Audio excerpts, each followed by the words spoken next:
বিশ্বনবী নামাজ পড়ালেন। বিশ্বনবীর পিছনে এক সাহাবী নামাজ পড়লেন। বিশ্বনবী নামাজের পরে দাঁড়ালেন, দাঁড়িয়ে বললেন, কে আজকে রুকুর মধ্যে কিছু শব্দ বাড়িয়ে বলেছ? আমি তোমাদেরকে যা শিখিয়েছি তার থেকে কে বেশি বলেছ? সাহাবারা ভয়ে কোনো কথা বলে না। সুবহানাল্লাহ পড়েন। এরপরে এক সাহাবী দাঁড়ালেন, দাঁড়িয়ে বললেন, ইয়া রাসূলুল্লাহ, আপনি আমাদেরকে যা শিখালেন তার থেকে কিছু বাক্য আমি বেশি বলেছি রুকুর মধ্যে। বিশ্বনবী বলেছেন, তুমি কি বলেছ বলো তো দেখি, দাঁড়াও। ওই সাহাবী দাঁড়ালেন, দাঁড়িয়ে বললেন, আমি কিছু বাক্য বেশি পড়েছি, তার মধ্য থেকে বাক্যটি হলো, সবাই পড়ে রব্বানা লাকাল হামদ। আমি পড়েছি হামদান কাসীরা তাইয়িবান মুবারাকান ফীহি কামা ইয়ানবাগী লিজালালি ওয়াজহিক ওয়া আযীমি সুলতানিক লাকাল হামদু বিল ঈমান লাকাল হামদু বিল ইসলাম। আল্লাহর হাবিব বললেন, ও সাহাবা, তুমি তো জানো না, আমি দেখেছি ফেরেশতারা কে কার আগে আল্লাহর দরবারে তোমার সওয়াব বেশি নিয়ে যাবে। ফেরেশতারা তাদের মধ্যে লড়াই শুরু করে দিয়েছে।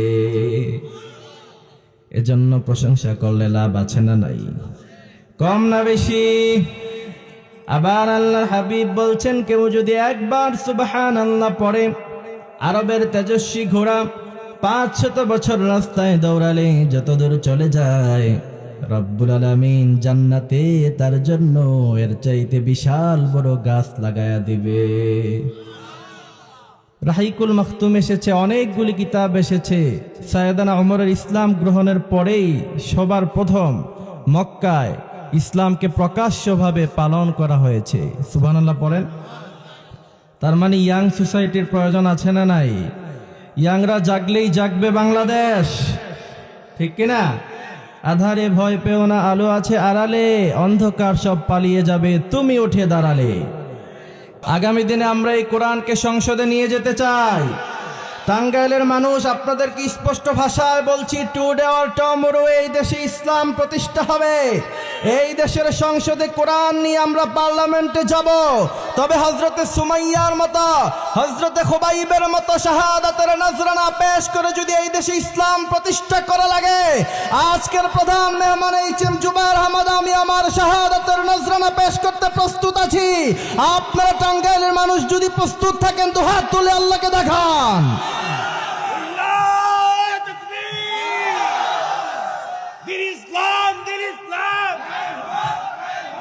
ঠিক আছে, হাত নামান। এটা শাহজালালের ভূমি, কথা বলেন। এটা শাহ মাখদুমের জমিন। এখতিয়ার উদ্দিন মোহাম্মদ বিন বখতিয়ার খলজি এই দেশে কালেমার পতাকা উদ্দিন করেছেন। কোন নাস্তিকের জন্য 1 ইঞ্চি পরিমাণ মাটি ছেড়ে দেব না। ঠিক আছে, ইনশাল্লাহ। আজকে আমরা চমৎকার একটি বিষয় নিয়ে কথা বলবো, সেটা হচ্ছে আল্লাহর হাবিব সাল্লাল্লাহু আলাইহি সাল্লামের শান ও মান। আল্লাহর হাবিবের এক সাহাবা বলছেন যে তিনি এত মহান ব্যক্তি, তিনাকে ছাড়া ইসলামের কিছুই বোঝা যায় না। সাহাবারা বলছেন কিভাবে ওয়াশরুমে যেতে হয়, স্ত্রীর সাথে কিভাবে আচরণ করতে হয়, স্ত্রীকে কিভাবে ভালোবাসার কথা বলতে হয়, আবার কিভাবে ঘুমাতে হয়, ব্যবসা বাণিজ্য করতে হয়, ওয়াশরুমে কিভাবে যেতে হয়, কিভাবে বের হতে হয়, আবার কিভাবে পার্লামেন্ট পরিচালনা করতে হয়, সব যিনি শিখিয়েছেন তিনি মুহাম্মদ সাল্লাল্লাহু আলাইহি ওয়াসাল্লাম। দারুন নাদওয়া ছিল কাফেরদের পার্লামেন্ট। সবাই মিলে সেখানে বসলো যে মুহাম্মদ যেভাবে ইসলামের কথা বলছে, মুহাম্মদ যেভাবে দ্বীনের কথা বলছে, মুহাম্মদ যেভাবে কোরআনের কথা বলছে, যদি কোরআনের রাজ আরবের ভূখণ্ডে কায়েম হয়ে যায় তাহলে আমাদের টেন্ডারবাজি বন্ধ হয়ে যাবে, তাহলে আমাদের চাঁদা তোলা বন্ধ হয়ে যাবে, তাহলে আমাদের মানুষকে মেরে মানুষের জমি দখল করা বন্ধ হয়ে যাবে। মুহাম্মদকে দারুন নাদওয়া পার্লামেন্টে সবাই মিলে রায় পেশ করলো। ওয়ালিদ ইবনে মুগীরা বলল, ঠিক আছে, মুহাম্মদকে মানসিক টর্চার করা শুরু করে দাও। নাউজুবিল্লাহ পড়েন।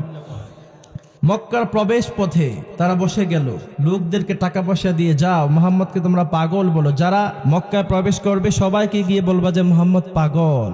মুহাম্মদের কাছে যেতে কেউ না যায়। লা তাসমাউ লিহাদাল কোরআন, কোরআন যেন কেউ শ্রবণ করতে না যায়। কিন্তু আল্লাহ পাকের কি কারিশমা! আল্লাহ বলছেন ওয়ারাফা'না লাকা যিকরাক, তারা আপনাকে পাগল বলবে দিক দিয়ে, আর আমি মানুষের অন্তরের মধ্যে আপনার জন্য ভালোবাসা তৈরি করে দিব।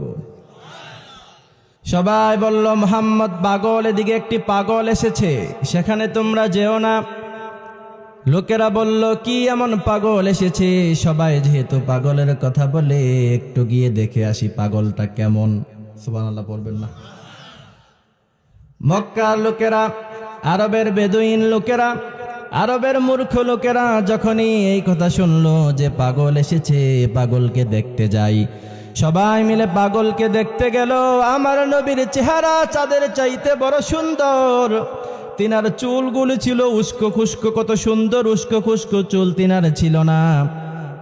সিরাত ইবনে হিশামের বর্ণনায় এসেছে তিনার চুলগুলি হালকা হালকা মৃদু মৃদু ঢেউ দেয়া তিনার চুল ছিল। সুবহানাল্লাহ পড়েন। এত সুন্দর চেহারার দিকে তাকানোর পরে আরবের বেদুইন লোকেরা বলল এ পাগল হতে পারে না। সুবহানাল্লাহ পড়েন। সবাই বলেছিল এ পাগল, তিনি তো পাগল হতে পারে না। সবাই মিলে লোকেরা পড়ে নিল লা ইলাহা ইল্লাল্লাহু মুহাম্মাদুর রাসূলুল্লাহ সাল্লাল্লাহু আলাইহি ওয়াসাল্লাম।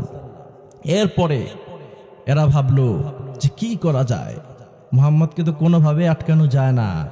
তবে চেষ্টা করেছিল মুহাম্মদ সাল্লাল্লাহু আলাইহি সাল্লামকে যেভাবে পাগল বলে, কাহেন বলে, মুহাম্মদ সাল্লাল্লাহু আলাইহি সাল্লামকে মানসিক টর্চার করে মুহাম্মদ সাল্লাল্লাহু আলাইহি সাল্লাম থেকে ইসলাম প্রতিষ্ঠার আন্দোলন করা যেভাবে দমিয়ে দিতে পারে নাই, কিয়ামত পর্যন্ত ইসলামী আন্দোলনের কর্মীরা হাজারবার এই দেশে ইসলাম প্রতিষ্ঠার জন্য রক্ত দিবে।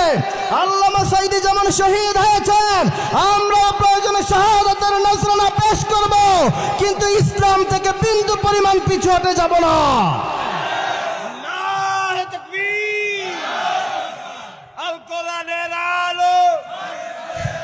ঠিক আছে, আল্লাহ কবুল করুক, বলেন আমিন। মুহাম্মদ সাল্লাল্লাহু আলাইহি ওয়াসাল্লামকে দিয়ে যখন মানসিক টর্চার করে কাজ হয় নাই, এবার তিনাকে বলা হলো তিনাকে ক্র্যাক ডাউন করো। বাংলাদেশে লকডাউন আছে, চিনছেন লকডাউন কাকে বলে? চিনেন? আপনারা চিনেন? আপনাদের এখানে কি কোভিড-19 সময় লকডাউনে ছিলেন? কি ছিল? গ্রামের মানুষ কি কেউ লকডাউনে ছিল নাকি? সবাই মসজিদে আলহামদুলিল্লাহ পড়েন। আর এলিট পার্সন লোকেদের করোনার অভাব নাই, কিন্তু আমাদের করোনা নাই, কিচ্ছু নাই। আমাদেরকে যিনি হেফাজত করেছেন, চিৎকার দিয়ে বলেন তিনি কে? আমাদের সে আল্লাহ আছে না নাই? আমাদের আল্লাহই আমাদের জন্য যথেষ্ট, ঠিক কিনা? আল্লাহর হাবিবের সাহাবী যখন বলেছিল ইয়া রাসূলুল্লাহ আমাদের ডানে বামে তো কেউ নাই, আল্লাহর হাবিব তখন বলেছিলেন ইদ ইয়াকুলু লিসাহিবিহি, তার সাথীকে বলেছিলেন লা তাহজান, তুমি টেনশন করো না, ডোন্ট বি স্যাড, তুমি ঘাবড়িয়ে যেও না, ইন্নাল্লাহা মাআনা, নিশ্চয়ই আমাদের সাথে একজন আছেন। চিৎকার দিয়ে বলেন তিনি কে? আমাদের সেই আল্লাহর প্রয়োজন আছে না নাই? আরো জোরে বলেন আছে না নাই? রব্বুল আলামিন বলেন গোলাম শুনো শুনো, তুমি যখন কোরআনের কথা বলবা, তুমি যখন ইসলামের কথা বলবা, তুমি যখন ইসলামী আন্দোলনের কথা বলবা, আমি রব্বুল আলামিন ঘোষণা দিলাম আমি তোমার দায়িত্ব নিয়ে নিব।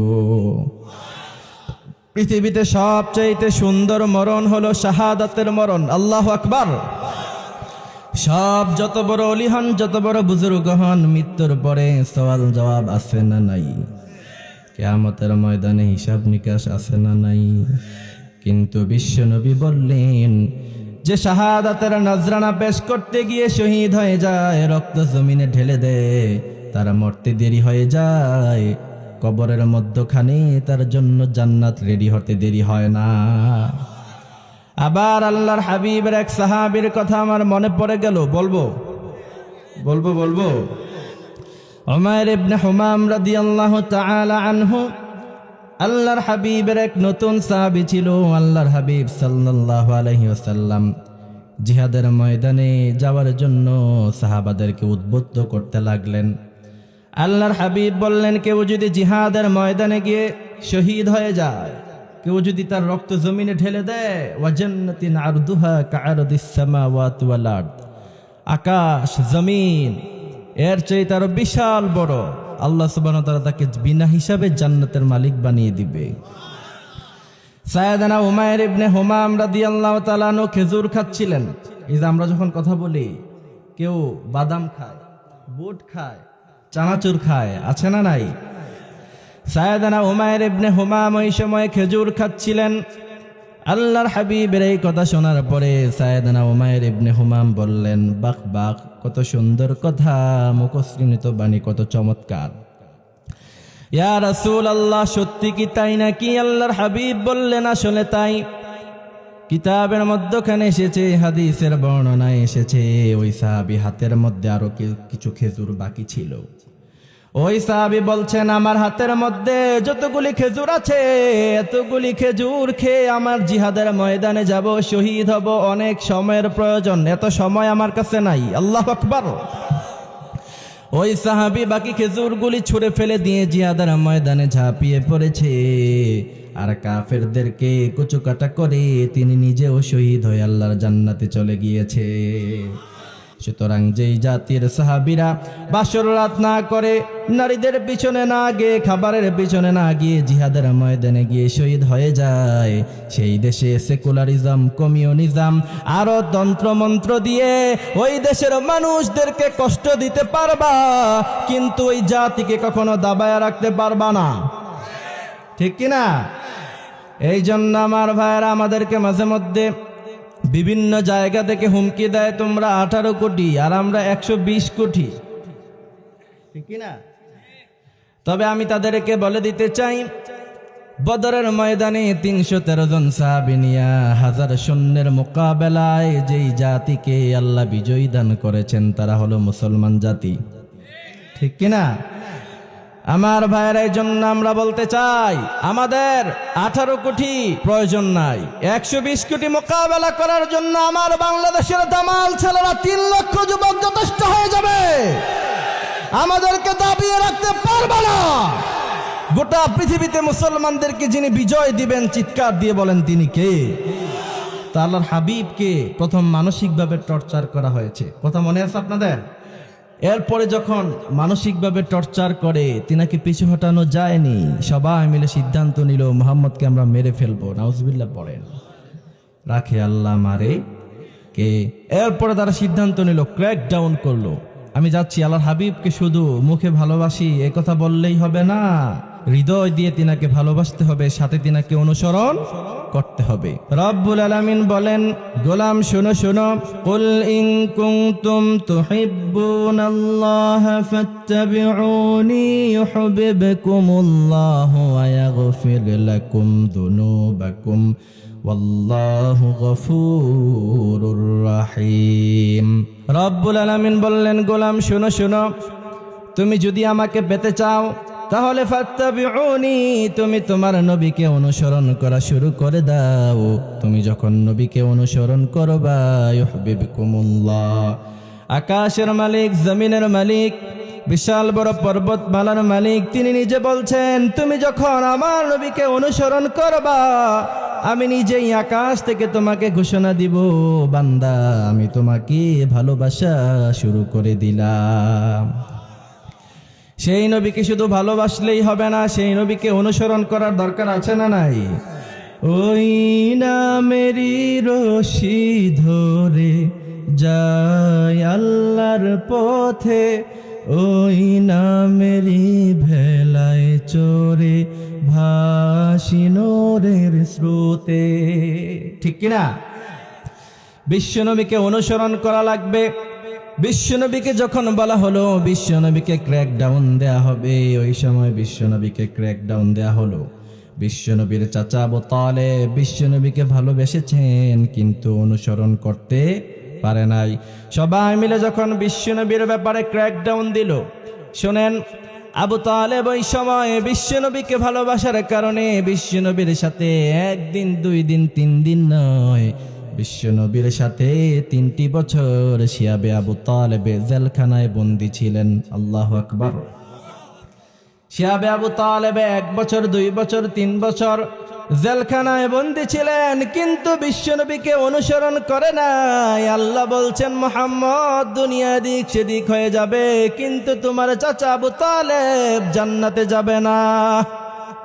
ঠিক কিনা? তার মানে সেখান থেকে বোঝা যায় শুধু আল্লাহর হাবিবের মিলাদ উদযাপন করতে গিয়ে মিষ্টি খেলেন, সিন্নি খেলেন, খান, সমস্যা নাই। তবে যখন 2013 সালে ব্লগাররা যখন আল্লাহর হাবিবকে কটু কথা বলল, তখন তোমাদের সিন্নিকোটদেরকে রাজপথে দেখা যায় নাই।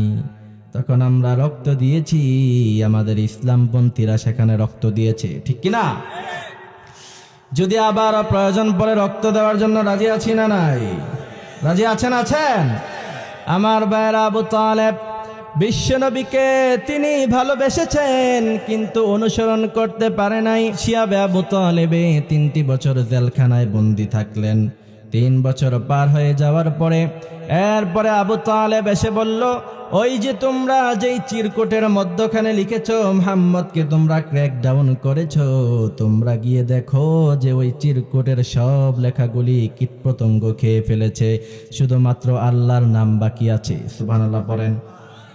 লোকেরা বলল, ঠিক আছে, যদি তোমার কথা সত্য হয় তাহলে ক্র্যাকডাউন উঠিয়ে দিব। এরপরে গিয়ে সেখানে দেখা হলো যে আসলেই তো তাই, কীটপতঙ্গ সব খেয়ে ফেলেছে, শুধুমাত্র আল্লাহর নামটা বাকি আছে।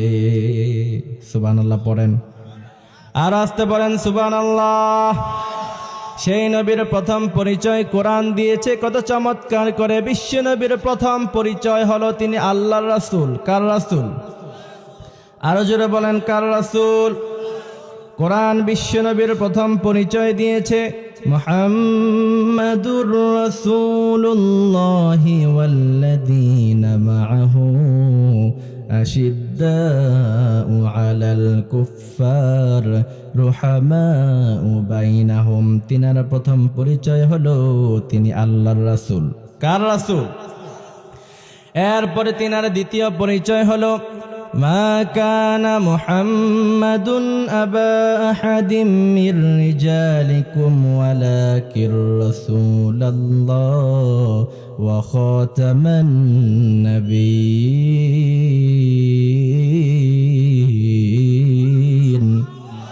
তিনার দ্বিতীয় নাম্বার পরিচয় হলো তিনি শেষ রাসূল। তিনার পরে কোন নবী আছে? তিনার পরে কোন রাসূল আছে? লাউ কানা নাবিয়্যাম মিন বা'দি লাকানা উমর। আল্লাহর হাবিব বলছেন, আমার পরে কোনো নবী নাই।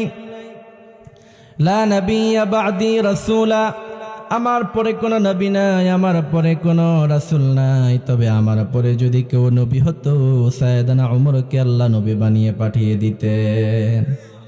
সুবহানাল্লাহ পড়েন। সুতরাং আল্লাহর নবীর পরে কোনো নবী নাই, আল্লাহর রাসূলের পরে কোনো রাসূল।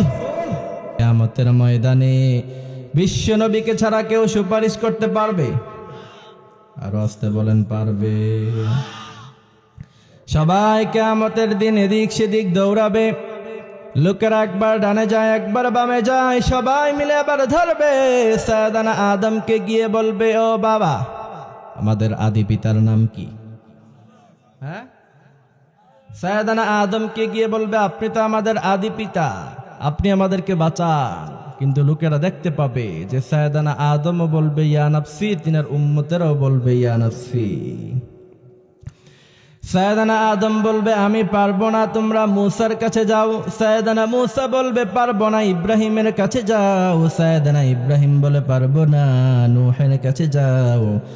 সাইয়েদনা নূহ বলবে, পারবো না, তোমরা ঈসার কাছে যাও। আল্লাহু আকবার। কথা বুঝতেছেন? কষ্ট হচ্ছে?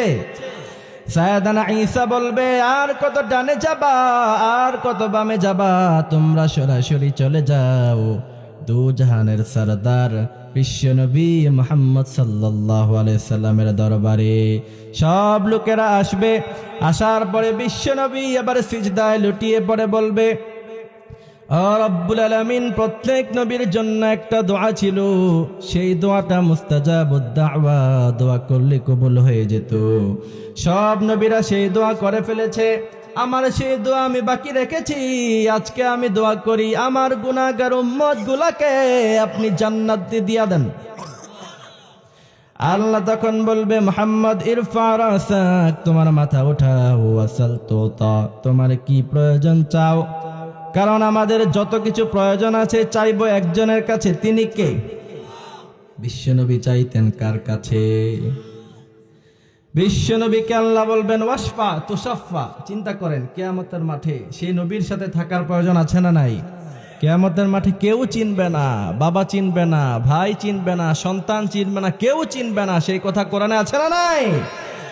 আল্লাহ কত সুন্দর করে বলছেন, ইয়াউমা ইয়াফিরুল মারউ মিন আখিহি ওয়া উম্মিহি ওয়া আবিহি ওয়া সাহিবাতিহি ওয়া বানিহি। সবাই কিয়ামতের ময়দানে তোমার থেকে যখন দৌড়ে পালিয়ে যাবে, ওই সময় বিশ্বনবী তোমার হাতটা ধরে থাকবে। আল্লাহু আকবার। এরপরে আল্লাহ বলবেন ওয়াসফা তুসাফা, হে রাসূল আপনি সুপারিশ করেন। বিশ্বনবী সুপারিশ করবেন তাদের জন্য যারা দুনিয়ার জমিনে তাফসীর মাহফিলে বাধা দিয়েছিল। হ্যাঁ, তাদের জন্য সুপারিশ করবে, করবে, করবে। যারা আলেমদেরকে মেরে রক্তাক্ত করেছিল তাদের জন্য সুপারিশ করবে না। কিন্তু এই যে সাধারণ মানুষ, তার নবীর জন্য তার কত ভালোবাসা। মুরব্বী মানুষ, শাপলা নামা একটা কিতাব আছে, এই কিতাবের মধ্যে কত চমৎকার চমৎকার ঘটনা আছে। 2013 সনে অনেক বৃদ্ধ বাবারা দাড়িগুলি পাকা, সুন্দরভাবে হাঁটতে পারে না, ভর করে হাঁটতে হয়, তারাও শাপলা চত্বরে গিয়ে বিশ্বনবীর জন্য জীবন দিয়েছে। ঠিক কিনা? বিশ্বনবীর জন্য শাহাদাতের নজরানা পেশ করেছে। কিয়ামতের ময়দানে তারা যখন উঠবে তাদের কোনো টেনশন নাই। আল্লাহ বলবেন ওয়া আবশিরু বিল জান্নাহ, জান্নাতের সুসংবাদ দিয়ে দাও। আর বিশ্বনবী তাদেরকে দেখে দেখে চিনবেন কেমন করে, তাদের কপালের মধ্যে নূর চমকাবে। বিশ্বনবী আরেক হাদিসের বর্ণনায় বললেন, যারা দুনিয়ায় নামাজ পড়ে যখন ওযু করতে যায় তার প্রত্যেকটি অঙ্গ প্রত্যঙ্গ কিয়ামতের মাঠে নূর হিসাবে চমকাতে থাকবে। বিশ্বনবী তাদেরকে চিনবেন আর ধরে ধরে বলবেন, যাও জান্নাতে যাও। সুবহানাল্লাহ পড়েন। আমরা জান্নাতে যেতে চাই কি চাই না? সবাই চান, সবাই চান। তো কিয়ামতের মাঠে বিশ্বনবী তাদের ব্যাপারে সুপারিশ করবে। আল্লাহ বলবেন, মুহাম্মদ তোমাকে এত পাওয়ার দিয়েছি, এত ক্ষমতা দিয়েছি, যার ব্যাপারে সুপারিশ করবা তাকেই আমি জান্নাতের সার্টিফিকেট দিয়ে দিব। বিশ্বনবীর শানমান কত বড়। বিশ্বনবী একবার মসজিদের চত্বরে ঘুরছিলেন, এমন সময় দেখলেন যে কিছু সাহাবা একসাথে বসে তিনারা আলাপ আলোচনা করছে, তিনারা নিজেদের মধ্যে কথা বলছে। একজন বলছে, জানো যে সাইয়েদানা আদমকে আল্লাহ তাআলা নিজের আদম ইস্তাফাহুল্লাহ বলে পরিচয় দিয়েছে। আরেকজন সাহাবী বলছে, জানো যে সাইয়েদানা মূসাকে আল্লাহ তাআলা মূসা কালিমুল্লাহ, অর্থাৎ যার সাথে আল্লাহ কথা বলে, এই কথা বলে আল্লাহ তাকে পরিচয় করিয়ে দিয়েছে। আরেকজন সাহাবী বলছেন, জানো যে সাইয়েদানা ঈসা আলাইহিস সালামের ব্যাপারে প্রশংসা করা হচ্ছে। তারপর বলা হচ্ছে সাইয়েদানা ইব্রাহিম খলিলুল্লাহ। এইভাবে সাহাবারা নিজেদের মধ্যে পূর্ববর্তী পয়গাম্বরদেরকে নিয়ে আলোচনা করছিলেন। আল্লাহর হাবিব দূর থেকে এটা শুনছিলেন। আল্লাহর হাবিব একটু মনে কষ্ট পেলেন, একটু মাইন্ড করলেন। বুঝতে পারছেন? আল্লাহর হাবিব বলছেন, সাহাবারা আমি শুনতে পেরেছি তোমরা বিভিন্ন নবীদেরকে নিয়ে প্রশংসা করেছো, তারিফ করেছো, করো। তবে যেখানে অন্য নবীদের প্রশংসা করা হয় সেখানে বিশ্ব নবীর প্রশংসার প্রয়োজন আছে না নাই? বিশ্বনবী বলেছেন, শোনো শোনো, রব্বুল আলামিন মূসাকে কালিমুল্লাহ বললেন, ইব্রাহিমকে খলিলুল্লাহ বললেন। তবে তোমরা শুনে রাখো, ইন্নী হাবিবুল্লাহ, আমি হলাম আল্লাহর হাবিব। মুহাদ্দিসিনরা ব্যাখ্যা করেছেন, খলিলুল্লাহ মানে এমন বন্ধু যে আল্লাহকে খুশি করার জন্য কাজ করে, আর হাবিবুল্লাহ মানে এমন বন্ধু যে তার রব তার বন্ধুকে খুশি করার জন্য কাজ করে। সুবহানাল্লাহ পড়েন। আল্লাহ খুশি করে দিবেন কিয়ামতের মাঠে। বিশ্বনবীর জন্য বিশ্বনবীর সাহাবারা কেমন ভালোবাসা ছিল, দুই একটি হাদিস বলে আজকের আলোচনা শেষ করব। শুনতে রাজি আছেন? হযরতে খুবাইব রাদিয়াল্লাহু তাআলা আনহু, আল্লাহর হাবিবের এক সাহাবী, তিনাকে মুশরিকরা ধরে নিয়ে গেছে। বলছে মুহাম্মদের ইসলাম যদি তুমি না ছাড়ো তাহলে তোমাকে আমরা খাবার দাবারে কষ্ট দেব। দীর্ঘদিন তিনাকে খাবার দাবারের কষ্ট দেওয়ার পরে সর্বশেষ তিনাকে যখন শুলিতে চড়ানো হচ্ছে, তদানীন্তকাল সময়ের নিয়ম ছিল আমাদের সমাজে এখন যেরকম ফাঁসির রায় ঘোষণা করা হয়, তখন তাদেরকে শুলিতে চড়িয়ে, অর্থাৎ বাঁশের কঞ্চি, আমাদের এলাকায় বলে কঞ্চি, আপনারা কি বলেন? হ্যাঁ, কঞ্চি বলেন। এই যে বাঁশটাকে চিকন করে কাটলে উপরের দিক দিয়ে একটা কর্নার বের হয় চিকন করে। সাইয়েদানা খুবাইব রাদিয়াল্লাহু তাআলা আনহু, আল্লাহ তিনাকে জান্নাতের উচ্চ মাকাম দান করুক, বলেন আমিন। সাইয়েদানা খুবাইব রাদিয়াল্লাহু তাআলা আনহুকে মুশরিকেরা নির্যাতন করতে করতে তিনি ক্লান্ত হয়ে পড়েছেন, শ্রান্ত হয়ে পড়েছেন, ঘর্মাক্ত হয়ে পড়েছেন। লোকেরা তিনাকে জনসম্মুখে এনে বাঁশের এই কঞ্চি দিয়ে শুলি চড়ানো অবস্থায় তিনাকে যখন শুলে চড়াবে, এমন সময় লোকেরা একটা অফার করেছিল, বলছে এতটুকুন মেনে নাও খুবাইব, শুধু তোমার জায়গায় তোমাকে না দিয়ে তোমার বিশ্বনবী মুহাম্মদকে এনে দিব, তুমি রাজি আছো কিনা? যদি রাজি থাকো এতটুকুন বলো, আর বিশ্বনবীকে শুধু একটু হালকা গালিগালাজ করবা, তোমাকে আমরা প্রাণে ভিক্ষা দিব। নাউজুবিল্লাহ পড়েন। হাদিসের কিতাব এসেছে হযরতে খুবাইব, ওই সময় তিনার কাছে খাবার ছিল না। খাবার না থাকলে মানুষ ক্লান্ত হয়, ঠিক কিনা? ও মিয়া, আপনি যদি 2 দিন 3 দিন খাবার না খান ক্লান্ত হবেন না? এই যে আপনারা অলরেডি এখন ক্লান্ত হয়ে পড়ছেন, ক্লান্ত হলে চলবে? আরো জোরে বলেন, চলবে? হুনাইনের যুদ্ধে আল্লাহর হাবিব খাবার না খেয়ে যখন যুদ্ধ করছিলেন, সাহাবারা ছিটকে পড়ছিল। আল্লাহর হাবিব সাল্লাল্লাহু আলাইহি সাল্লাম জিহাদের ময়দানে মাঝখানে মাটিতে আঘাত করে বলেছিলেন, আনা সাইয়্যিদুল মুরসালিন। খাবার না থাকতে পারে, পোশাক না থাকতে পারে, আল্লাহু আকবারের তাকবীরের ধ্বনি আমার মুখে থাকবে। এই কথা যখন বলেছিল, ইতিহাসের কিতাবে এসেছে চতুর্দিক দিয়ে সাহাবারা তিনার পাশে এসে জমি গিয়েছিল। সেই তাকবীর দেওয়ার প্রয়োজন আছে না নাই? এই তাকবীরকে তারা সবচেয়ে বেশি ভয় পায়, ঠিক কিনা? তো যে কথা বলছিলাম, হযরত খুবাইব, তিনার পেটে তো খাবার নাই, অনেক ক্লান্ত তিনি, কিন্তু চিন্তা করেন আল্লাহর হাবিবের প্রতি তার কত ভালোবাসা ছিল, তার কত মায়া ছিল, তার কত দরদ ছিল। টাঙ্গাইলের মুসলমানেরা শুনে রাখো, শুধু সিন্নি খেলে আর শুধু জিলাপি বিতরণ করলে, বিরিয়ানি খেলে মুসলমান হওয়া যায় না।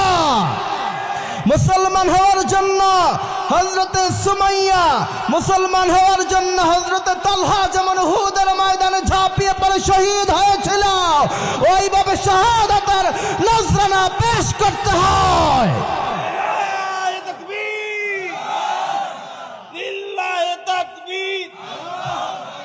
তো খুবাইব রাদিয়াল্লাহু তাআলা আনহু, ওই সময় হঠাৎ করে তিনার মধ্যে শরীরে জোশ চলে এসেছে। আল্লাহু আকবার।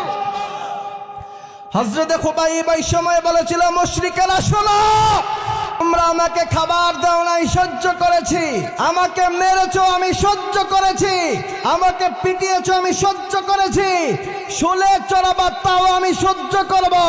আমার নবীকে নিয়ে যদি কেউ কটু কথা বলো, আমি খুবাইবের শরীরে বিন্দু পরিমাণ রক্ত থাকতে তা সহ্য করব না। হযরতে খুবাইব যখন এই কথা বলেছেন, আর হাদিসের কিতাব এসেছে পরবর্তীতে মুসলিম হয়েছিলেন এক সাহাবী সেখানে উপস্থিত ছিলেন, যে হযরতে খুবাইব তিনি রাগান্বিত হয়ে তিনার মুখের মধ্যে অনেকগুলি থুতু একসাথে করে মুশরিকদের মুখের উপর ছিটিয়ে মেরে বলেছিলেন, আমরা প্রয়োজনে জীবন দিতে পারি, আমরা কল্লা দিতে পারি, মুসলিম জাতি কখনো ঈমান বিলীন করে দেয় না।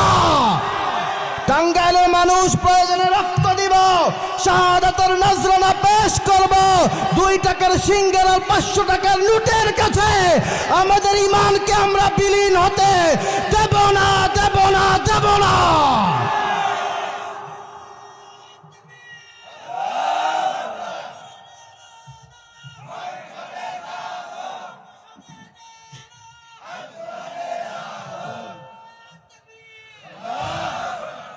আল্লাহ হযরত খুবাইবের মতো কবুল করুক, বলেন আমিন। মুরব্বীরা অনেক সময় ধরে বসে আছেন, কষ্ট লাগতেছে, ঘরে গিয়ে কঠিন একটা ঘুম দিবেন। আল্লাহর হাবিবের ব্যাপারে হারে গতকালকে আমি পড়ছিলাম যে আল্লাহর হাবিবকে যখন মুশরিকেরা চক্রান্ত করে কষ্ট দিচ্ছিল, এবং তিনি যখন হেরা গুহায় গিয়ে ধ্যান করলেন, হেরা গুহা থেকে ফিরে এসে সর্বপ্রথম যখন তিনার উপর আয়াত নাজিল হলো, তিনি ভয় পেয়ে গেলেন। ওই সময় তিনি কম্বলের নিচে এসে একটু আরাম করছিলেন। আল্লাহ বলছেন, মুহাম্মদ ইয়া আইয়ুহাল মুদ্দাসসির, তুমি চাদর আবৃত্তি করে শুয়ে আছো, চাদর মুড়ি দিয়ে আরাম করে শুয়ে আছো। কুম ফাআনযির, চাদরকে ছিঁড়ে ফেলে দাও, তোমার যে কম্বল আছে সেটাকে তুমি ছুঁড়ে ফেলে দাও। কুম ফাআনযির, বলিষ্ঠ কণ্ঠ নিয়ে তুমি দাঁড়িয়ে যাও, আর ওয়া রাব্বাকা ফাকাব্বির, রবের নামে তুমি তাকবীর দিতে শুরু করো। সুবহানাল্লাহ পড়বেন না? বিশ্বনবী যখন ক্লান্ত হয়ে এই প্রচন্ড শীতের মধ্যখানে তিনার জ্বর এসে গিয়েছে, ওই সময় তিনি চাদর আবৃত্তি দিয়ে কম্বল মুড়ি দিয়ে শুয়ে আছে। কম্বল মুড়ি দিয়ে শীতের সময় শুলে আরাম আছে না নাই? আরো জোরে বলেন, আছে না নাই? যখন প্রচন্ড শীতের মধ্যে দামি একটি কম্বল গায়ে দেই, ছেলে বিদেশ থেকে কম্বল পাঠিয়েছে, সেটা যখন গায়ে দেই তখন মজা আছে না নাই? বিশ্বনবী এমন করে সাইয়েদাতুনা খাদিজা রাদিয়াল্লাহু তাআলা আনহার ঘরে গেলেন, গিয়ে বললেন, ও খাদিজা, আমাকে একটি কম্বল দাও।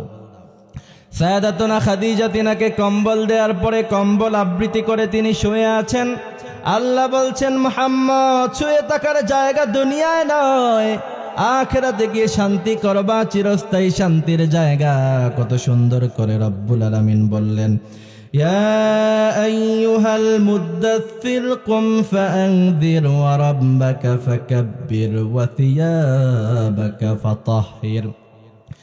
আল্লাহ বললেন, মুহাম্মদ, ইয়া আইয়ুহাল মুদ্দাসসির, হে কম্বলওয়ালা, চাদর আবৃত্তিওয়ালা, কুম ফাআনযির, তুমি চাদরকে ছুঁড়ে ফেলে দাও। কুম ফাআনযির, আল্লাহর নাম করে দাঁড়িয়ে যাও। ওয়া থিয়াবাকা ফাতাহহির, কাপড় পবিত্রতা করো।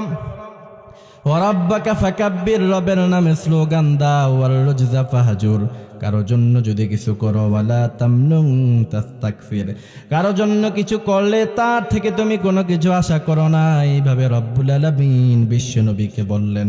তার মানে বোঝা যায় যে শুধু নিজে বাঁচতে চায়, যে ব্যক্তি শুধু নিজে বাঁচতে চায় তার জন্য আরাম, তার জন্য আরামে কোনো সমস্যা নাই।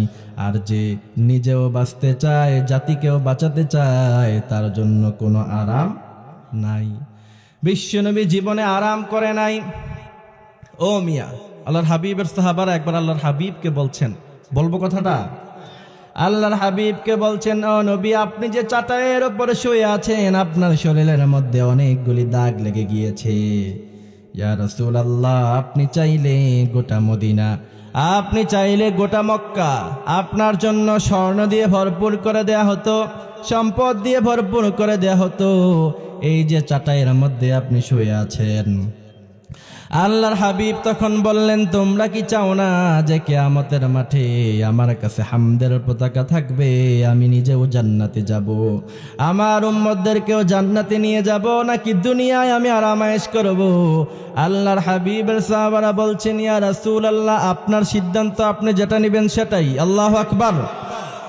এরপরে আল্লাহর হাবিব সাল্লাল্লাহু আলাইহি সাল্লাম হাদিসের বর্ণনায় বলেছেন, কিয়ামতের মাঠে আল্লাহর হাবিব যখন জান্নাতের দরওয়াজায় যাবেন, জান্নাতের দরওয়াজায় কিভাবে টক টক করে তিনি কি করবেন?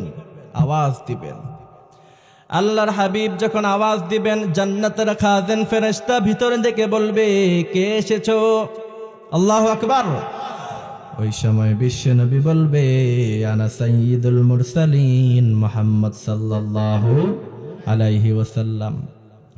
জান্নাতের খাজেন ফেরেশতা ওই সময় বলবে, মুহাম্মদ তুমি এসেছো, তাহলে ঠিক আছে, জান্নাতের 8টি দরওয়াজা খোলা হবে।